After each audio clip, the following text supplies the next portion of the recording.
All tanks are a product of design compromise. Firepower, armor, and mobility are three contradictory quantities. No tank can have unlimited amounts of one of them without losing something else. But if you create a machine that balances firepower, mobility, and protection, will this give you the perfect tank? The Soviets certainly seemed to think so when they built this mechanical monster back in the 1950s.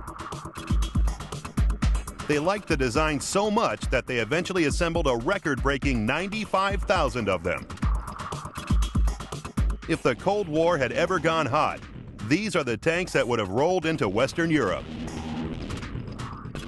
This was a tank designed to be able to crush all before it on the North German plain and be able to smash through NATO's defences. The Soviet T-54-55 tank, first produced in 1948.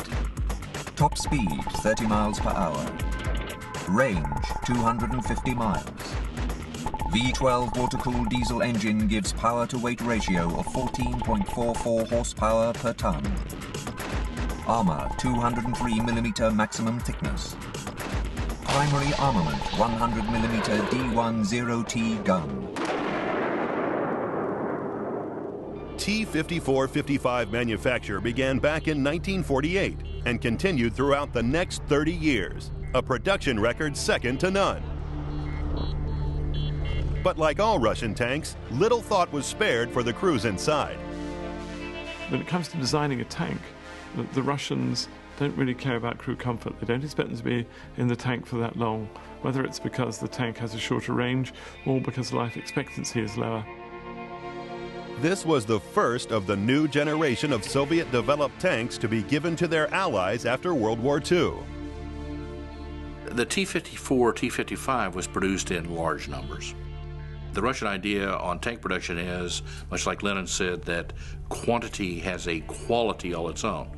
So the Russian idea tactically was that if you had enough of these, you could overwhelm the defense.